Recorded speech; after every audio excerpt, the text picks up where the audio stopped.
Welcome to WP Coffee Talk with your podcast barista, Michelle Frechette. Special thanks to our amazing sponsors, Sentry Hosting, Expander Digital, GoWP, and WP Explorer.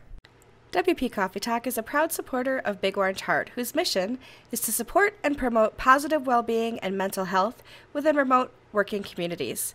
Please consider a donation to Big Orange Heart to continue to support this great mission. Welcome to WP Coffee Talk, where I get to talk to people all over the WordPress community, all over the world. And today, my guest is Chris Badgett from LifterLMS. How are you, Chris? I'm doing great. How are you doing? I'm doing really well, thank you. Sheltering in place, working from home, which is not where I usually work. So I'm usually in an office with, all kinds of stuff going on around me. But now you see my house here. So here we go. I was noticing before there's a blanket on the couch, it's lived in. What can I say? Now, we were talking before the show. I'm in Rochester, New York, and you're up in Maine. I'm on the coast of Maine, a small town called Belfast. Very cool. And you and I both are experiencing snow, even though it's mid-April right now. That's right. So the rest of the world who is in Miami and California, they're like, oh, it's in the 70s, it's in the 80s. We don't get that for at least another month or two, but that's okay. I don't know about you, but I knew that going into it. Yeah, I know the deal. Yeah, exactly. It's like you don't move to Maine and expect, 80-degree temperatures in April. It just doesn't work that way. So tell us a little bit about yourself and what you do. So I'm a work-from-home dad. I live on a little organic farm. I've been in WordPress for 12 years, and I have a learning management system for WordPress called LifterLMS. And when I go to WordCamps and stuff, the thing that people ask me about more than my LMS software, is the cabin I built in my backyard, which is my office. So I'm standing inside of a cabin that I built that I run my business from in the office, and I posted it all over Twitter as I was building it and everything, and it became like it became part of the brand. I didn't even think that would happen, but that's who I am, and that's what I do. That's actually pretty cool, and I do remember seeing pictures of it on Twitter now that you mentioned it. Yeah. That's pretty cool. Now, do you have like a path that you shovel out in the wintertime between the house and the cabin, or do you just kind of, today I think I'll just work in the house? I always work out here. I have a wood stove in here. Nice. There's a fire burning in there right now, and I actually pay one of my daughters to shovel the path and I built a little porch off of it, so I pay her $1 to do that. I think that's called child labor, but we won't even go there. We won't go there. That's awesome. And I always tell people how I know people, and you and I haven't, we were just talking, I don't think we've actually met in person. We've probably been in the same room before, but we've actually never met before, but we're friends through Twitter. And so this is our first time chatting, and it's really nice to meet you. Yeah, nice to meet you as well. Thanks for being here. Now, I always ask people, tell me about your mug. I saw you had your mug. I have the same mug, but not today. Yeah. So show me your mug. So this is a liquid web mug that I got at WordCamp US this past year in 2019. That's how I know that we were in the same space. Okay, yeah. Because I was at the gift table right across from there. That's a WordPress like power user thing. Like, I know where that swag was at that event for that company, so therefore I can deduce. I totally understand that, like by the T-shirt or whatever. Yeah, but when you have a coffee talk, when your show is called Coffee Talk and people send you mugs or give you mugs, that's a little bit even easier than the T-shirt thing to remember. So totally. What are you drinking? What's in your mug today? This is a Stowaway IPA. It's a beer from Maine where I am. So it's 5 o'clock where I am. It's been a long day, so I'm having a nice beverage, enjoying this podcast. Nice. I sometimes have bourbon in my mug, but today I have a mug from my mom. So my mother gave me this one years ago, and nice. I made coffee, and my creamer that has sugar in it already was almost out. So I took the sugar jar and I just tried to tip a little bit in there, and ended up with about 5 tablespoons of sugar in this coffee. So I had to top it off with a little more cream. And by the end of the episode, I might be bouncing off the walls because it's like dessert, but we'll see how it goes. Awesome. Tell us how you got started with WordPress. So the short version of it is I was not a technologist at all. I got into WordPress. I spent about 10 years in Alaska running sled dogs up there. And I used to live on a glacier. You could only get there by helicopter. And I managed a sled dog tour business up there. And during that period of my life, I started wanting to blog about outdoor leadership, which is a topic that's important to me. So managing groups of people and stuff like that was kind of the world I came out of. And so I first found WordPress when I wanted to start sharing my thoughts about leadership and management through a blog. And I watched some YouTube videos about how to blog with WordPress. That's awesome. So how did you progress from WordPress to actually developing a learning management system? And we're going to talk more about it later. So give me the nutshell, and then we'll get into it a little more. So when it comes to WordPress, I think I've really done the full stack in a lot of ways. You know, I've read a lot of blogs and I've been on a lot of websites. I've blogged. Then I started using, I became a freelancer and I built some sites for clients who, you know, my first website I sold for $300 to a real estate developer, my services. And then I grew into an agency. I started selling stuff that I couldn't deliver. So I hired developers and designers and stuff like that. And then I merged my agency with another company who had bigger clients than I did. And then out of that agency, we bootstrapped the product LifterLMS back in 2014 when we realized that, you know, we were kind of product people in our DNA more than service people. Not that one's better than the other. Just me and my co-founder and just our ethos, we were just more product people. So that's where LifterLMS came from. That's pretty cool, actually. I know lots of people that are using different LMS systems, and yours is always one of the ones that gets compared. So that's pretty cool. So it was kind of neat to ask you to be on the show, which I'll tell a little story too. So the other night I was on Reddit. I love Reddit. I love going through the WordPress subreddits, and I answer as many questions as I can. I'm not a developer. I don't know PHP, but you don't always have to know those things to be able to help people. I could just, about a half an hour ago, I helped a guy with some CSS code on Reddit.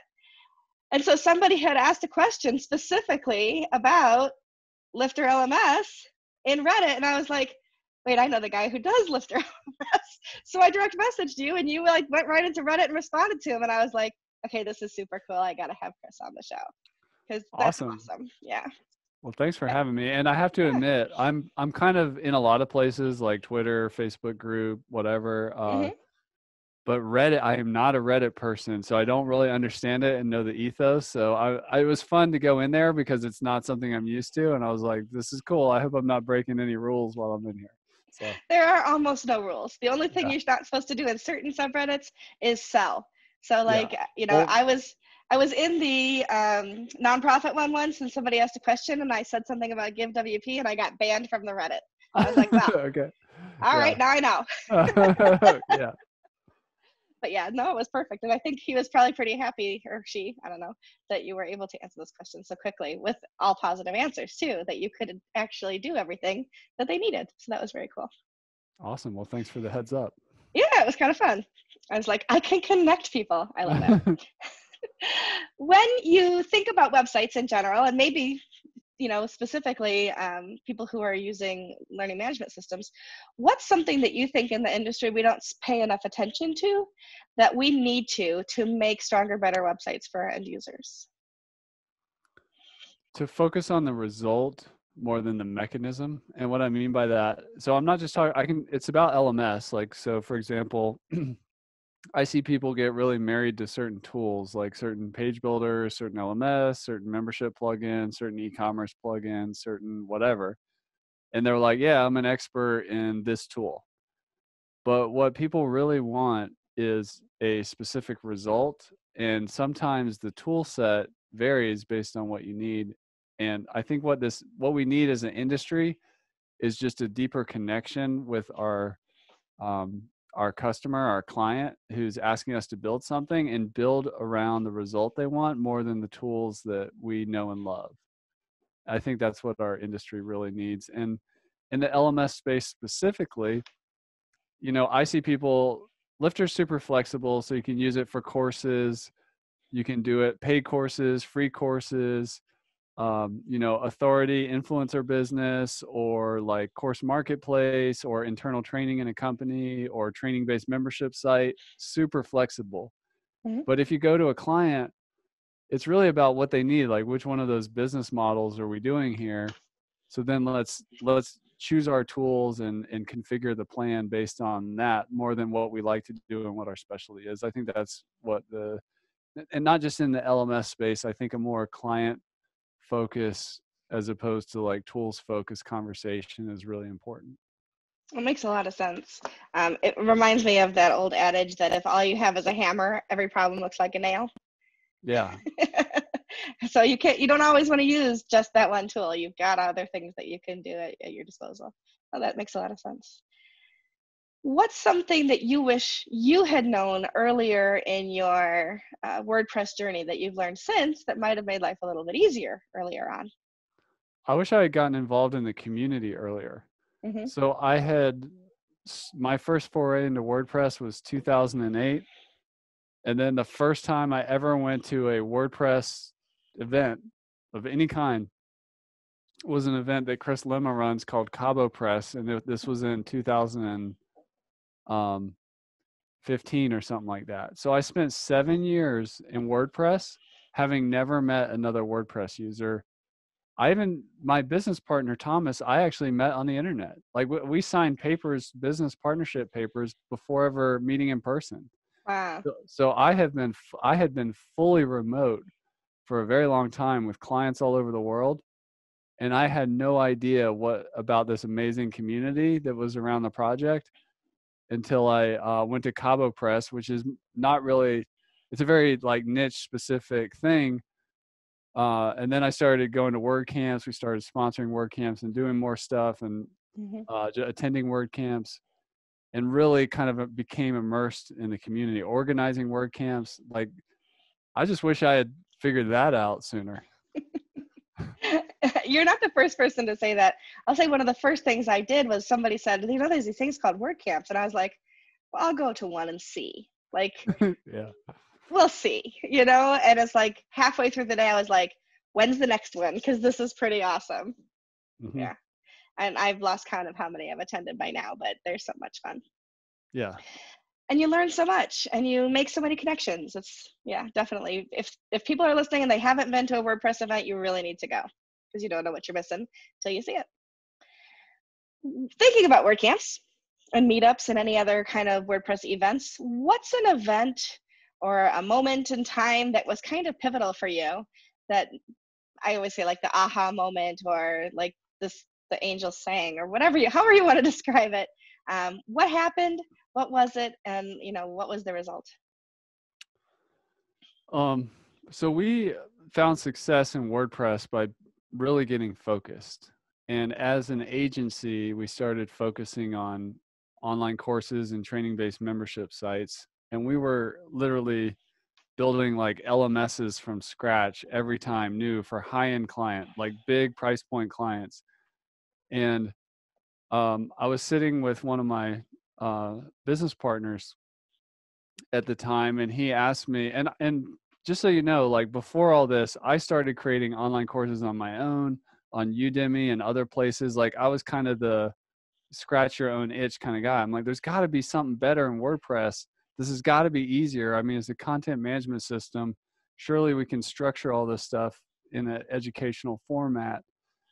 And my business partner turned to me, he's like, if we could build a product in the WordPress space, and because we could do a lot of things. We had a really talented team, and just we were really scrappy and innovative and very different. Like we had a lot of different personalities, different backgrounds, very open-minded. And he was like, what should we build?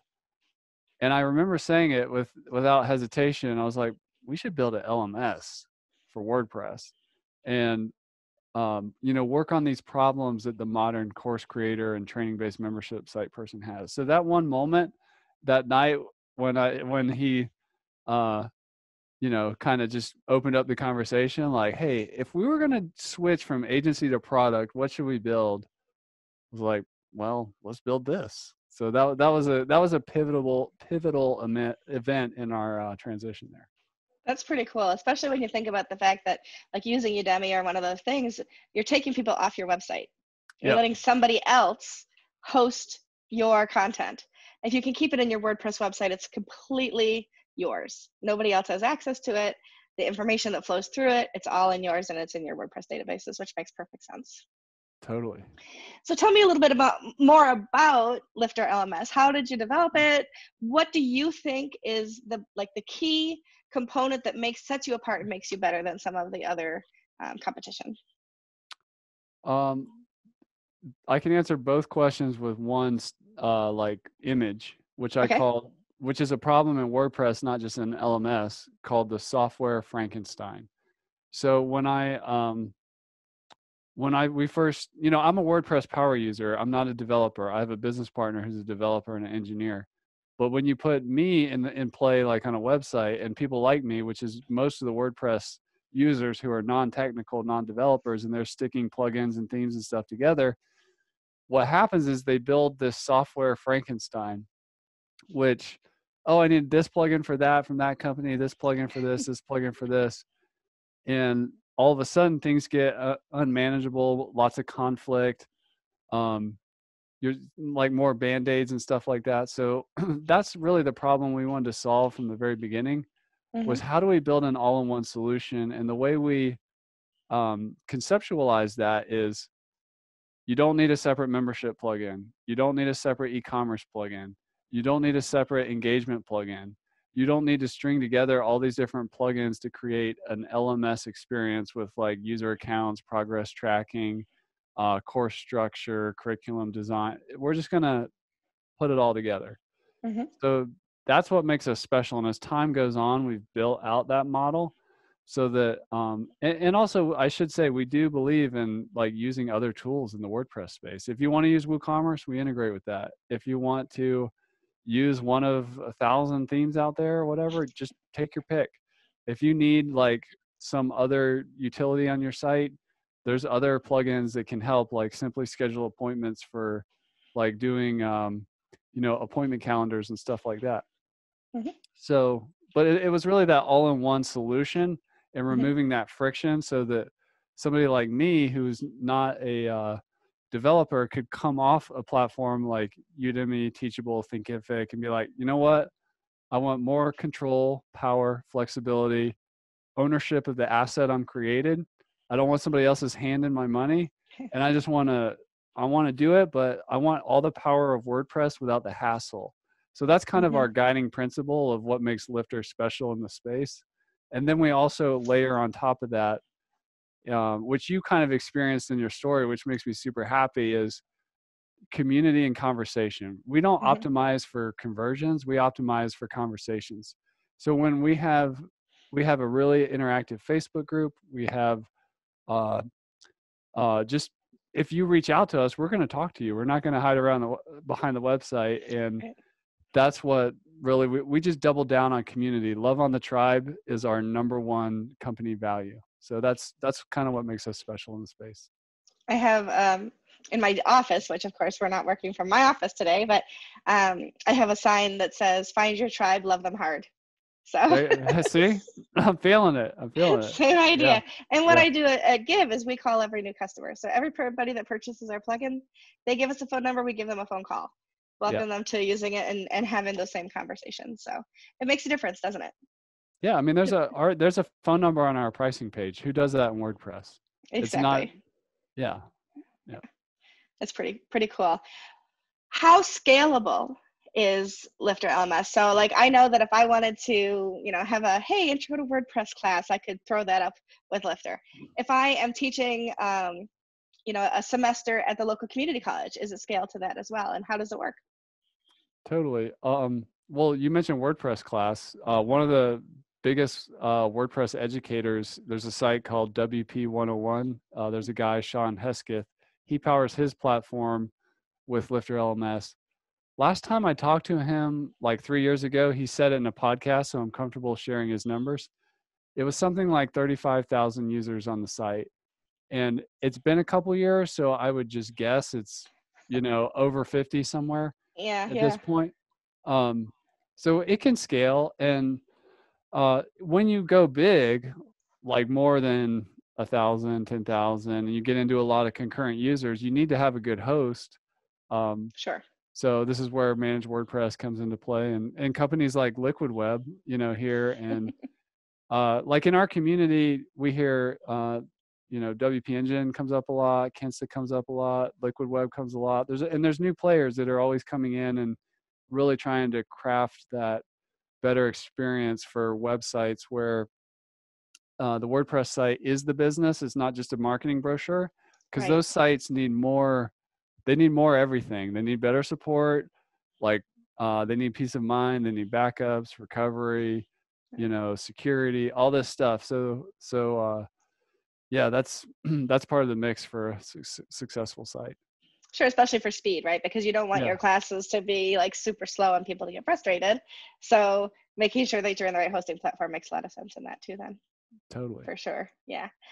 So when you were at a WordPress event, like a WordCamp and that kind of thing, what kind of great conversations are you having? Like, what are the questions people are asking that, hey, answer them right now while people are listening to the podcast? Well, one of them is like about this cabin I'm in, like, how'd you do that or whatever. So I'll just tell you real quickly that Yeah. the home office, we homeschool our kids, so they're always around. And I'm like you, we were talking earlier about music and background noise. Mm-hmm. Me personally, I don't like working in a coffee shop. I can do music, but it has to be instrumental. And I'm a productivity nerd. So I need to have like this is more than a man cave, it's a creative cave. Yep. And I designed every square inch of everything that's around me, which you can't see, but from scratch. I mean, I have a hammock in here that I take naps at lunch. There's just so much. I'm at a stand-up desk that I built into the wall. So they ask me about my office a lot. So, and the way I did it is how I do everything, because I'm an entrepreneur.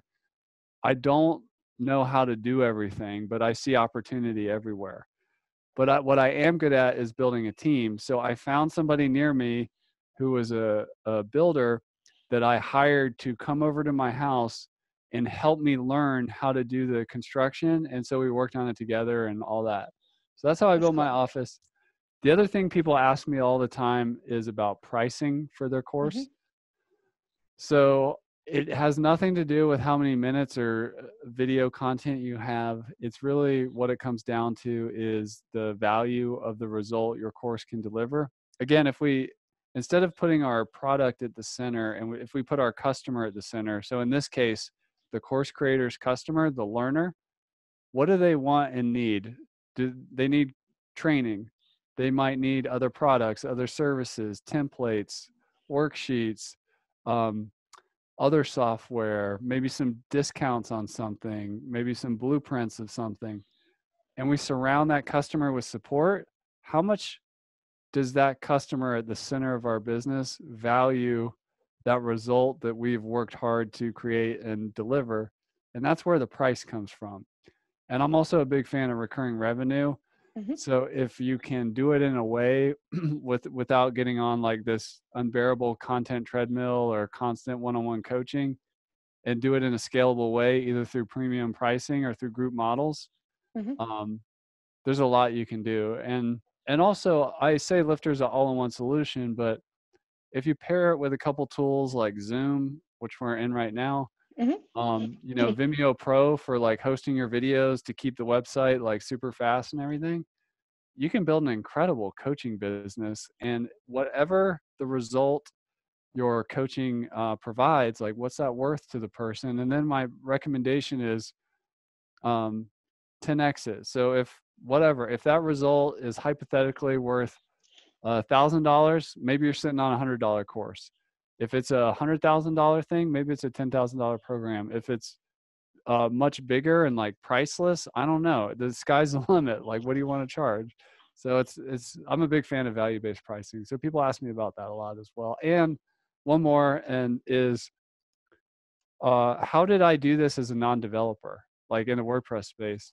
And Mm-hmm. for me, it's all about diversity. And like my business partner, Thomas, he's a brilliant engineer and developer, and we are completely different We think different. We prioritize different. We have healthy conflict together. Mm-hmm. So that is the magic behind LifterLMS. I'm the face. I end up taking a lot of the credit, but really there's a whole team, partnership and team here making the magic happen. That's awesome. And it's really good when you can point to those people and say, it isn't just me. It takes a village, so to speak, but it takes our village to make it happen. Yeah, that's pretty cool. I want to move into our rapid fire questions and ask you, I call them rapid fire because it just reminds me of Inside the Actor Studio when James Lipton asks all those questions at the end. But take as much time as you want to answer them. Okay. So first question, what are 2 or 3 must-have plugins that you would recommend to somebody building their own website? You need to have a form plugin. So I would suggest Gravity, WP Forms, Formidable, or Ninja Forms.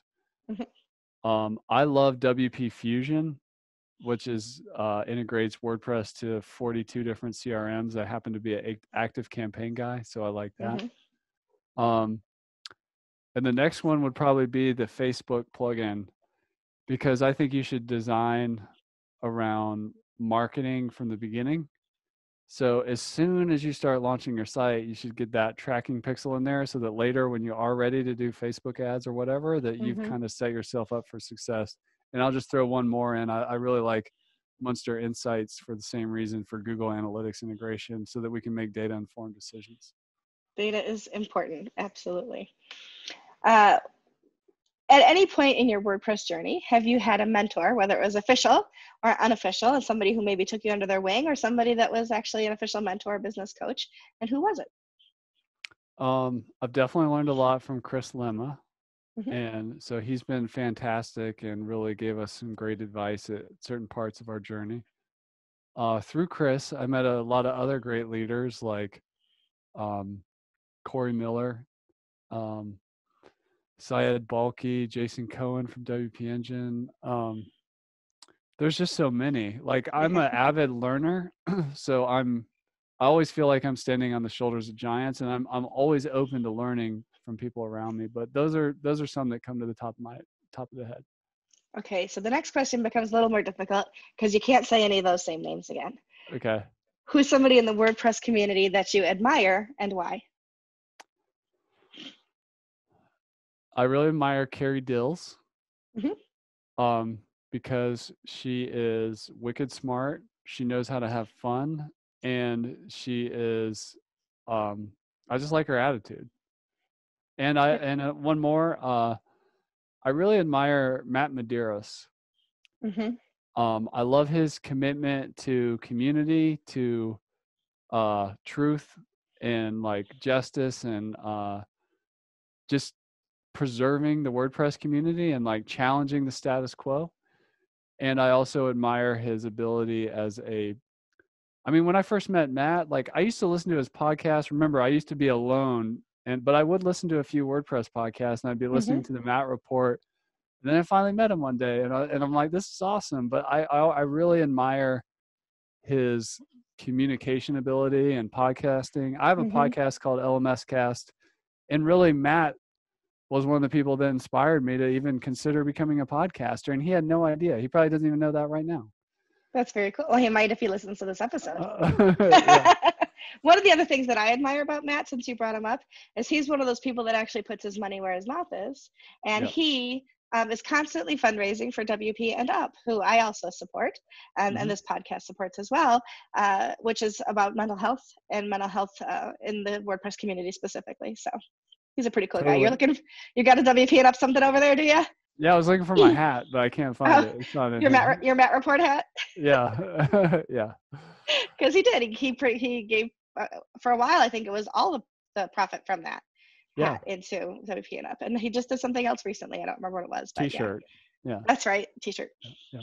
Very cool. Yeah, I agree. He's a great person in the community space for sure. What's something that you'd like to learn in WordPress but you haven't tackled yet? So I'm like a really creative person. I'm more of like an artist type, very left-brained. I think in pictures and I'm very abstract, right?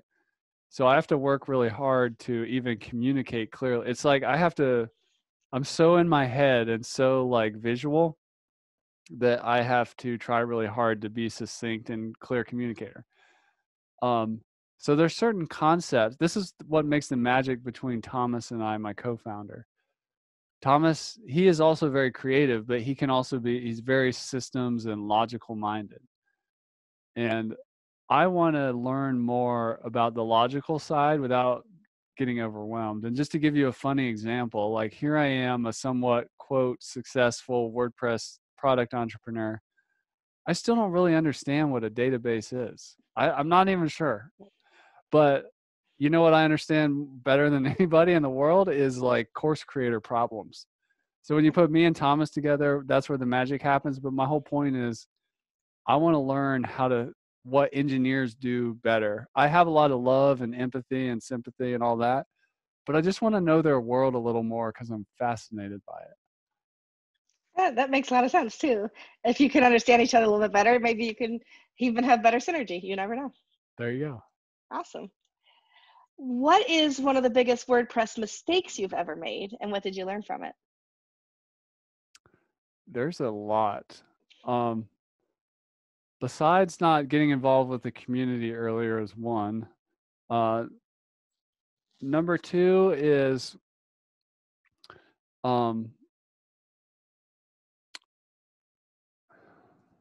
there were times in our client services where we recommended WordPress solutions when it wasn't the best option. So this goes back to my earlier point of like, that person probably shouldn't have used BuddyPress for that. We should have done something else. Or I even do it now, like in sales. Like if I'm talking to somebody and like they're a better fit for a hosted platform, I will tell them like, hey, I think this might be a better fit for you. So that's a big issue. And then yeah, I think the third one is just stressing out too much especially in the early days, both as a client freelancer and also as a WordPress product person. Because when the numbers are small, like you're not making a lot of money or selling a lot of projects and your plugin is just kind of starting, it's very painful and hard. But there's signal in those early adoption and sales, and you've got real people with real businesses paying you money to like chill out a little bit and look for signal in these smaller numbers and smaller number of clients or number of customers or users, because it ramps over time, and it just feels really stressful at that time. If I could go back in time, I would tell myself to chill out. There you go. Yeah. Excuse me, what's your proudest WordPress moment? Probably the day we put LifterLMS, the core plugin, for free on the WordPress repository. Like one of our guiding principles as a company is we ask ourselves, how can we create more value than anybody else for the course creators and these experts and these trainers in the world? And one of the ways we do that is we give as much as we possibly can away for free. When we first launched LifterLMS, it was a paid plugin for $150. And once we had product market fit and realized there was something there, we flipped the script and, made the plugin free and started building add-ons. And I was just really proud to be able to have figured out a business model that we could do that, because, one of our, missions in the world is to democratize education in the digital classroom. And there's a lot of people who use our free plugin for a lot of, not-for-profit education stuff that gets a lot of value. And that gives me an incredible sense of satisfaction. That's awesome. I love that. Especially the part about democratizing education. At Give, we democratize generosity. And of course, WordPress is democratizing publishing. So when you can have those core values lined up with the products that we're using, it makes a lot of sense. Totally. Very cool. If you weren't working in web tech at all, so take it all off the table, what's another career that you might like to attempt? Well, if I lost everything today, I would just go back to course creation, because I love that. And I have all kinds of interests, like, I'm a dog trainer, I'm an organic farmer, I have thoughts about parenting. There's all kinds of like topics I'm interested in that I love sharing about and helping other people. I really like helping other people become leaders and managers. Mm-hmm. So there's that kind of component. And, in my old life, I did a lot of like wilderness stuff, guiding and expeditions and stuff like that. So I could go back to doing some of that stuff. And yeah, so teaching and being out in the woods and helping others enjoy that, I would do something around those. Like you could totally be on that show alone, right? You could just like dump you in the middle of Vancouver, build your own little shack and live for a Sure. while. Yeah. It's like, I couldn't do that. But hats off to you, you could. What is something on your bucket list? Well, I want to go skydiving at some point. I want to take my daughters and my wife, but I want to go take them when they're teenagers to Europe and a lot of other places as well to learn. Mm-hmm. So we do this kind of child-led learning approach. And as they get interested in more things, I want to take them just around the world to these places where I can facilitate their learning in a, big way, like with the whole world as our canvas to explore and discover learning opportunities and stuff like that. So lots of travel with my kids and my wife to on the mission of learning and enjoying life and cross-cultural experiences. That's what I'm all about. That's very cool. It's funny that you say that because okay, so we're in quarantine. I'm a single woman living by myself, and I can only take so much television. I'm not ashamed to admit I have become a little bit of an addict, so I'm working on it, to TikTok. Okay. And the 60-second TikTok videos that people put out there. Some of them are just plain stupid, but there are some really educational ones. There's this one Egyptologist who in 60 seconds teaches you things about the pyramids. And I'm like, I follow that guy because I'm learning stuff that I never would have, in a million years, I never would have thought that someday I'd want to go to Egypt, but now I want to go to Egypt. So yeah. Can you help me, Michelle? Can you help me, Michelle? Because I'm always late to the party. What is TikTok? I mean, I've heard of it, but like, what is it? Yeah. So it's like 60-second videos, basically? It is. It's an app, and it's 60-second videos. And people, and there's a lot of funny stuff on there now because it was really a teen thing, right? So teen, early 20s that are into this TikTok thing. But now that everybody's like stuck at home, the teens have like shared this with their parents. My daughter's 28. She's texting me TikTok videos. And I'm like, well, I better get TikTok then. And she's got her own channel where she's doing, and there's like these dances people do and they just redo them and whatever. But then you have people who are taking 60 seconds to teach you really cool things. Nice. There's a girl I follow who there was a storage shed in the backyard. And during quarantine, she and her brother are completely turning it into a hangout space for them and their friends for after the quarantine's over. And I'm watching every day a little more of the work that they're doing as a family on this. So little things like that. So yeah, 60-second videos. It's cool. Fun. Check it out. Let's see. Show us or tell us about a hidden talent that you have that the WordPress community might not know about. I'm an amateur magician, so I do magic tricks for. Do you have one for me? I don't have any cards and stuff here, but yeah, I love magic, so that's kind of my thing. Cool. Yeah, that's awesome. I thought you were going to say maybe dad jokes because you said you're a dad. There's a guy on TikTok who does a dad joke of the day with his daughter, and it's hysterical because he's terrible at it, and that's the funny part. But yeah, magic, that's pretty awesome. I've never been able to figure out magic tricks or do them, so I'm one of those people that's always mystified. I'm your perfect audience. Awesome. Last question is, how do we find you online? Your website, your social media, Reddit, whatever. Yeah. You can find me at LifterLMS.com. I have a podcast for course creators called LMS Cast.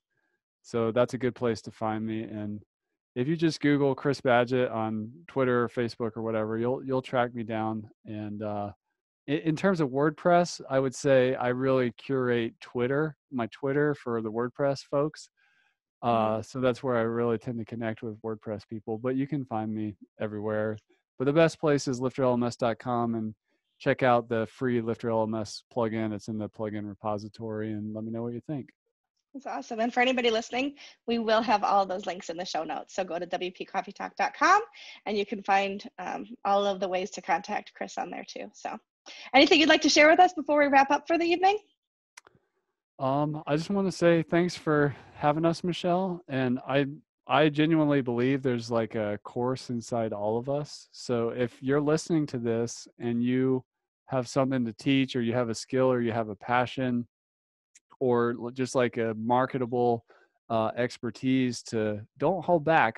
I see myself, there's a lot of people, there's a lot of friction between going from idea to like doing the course.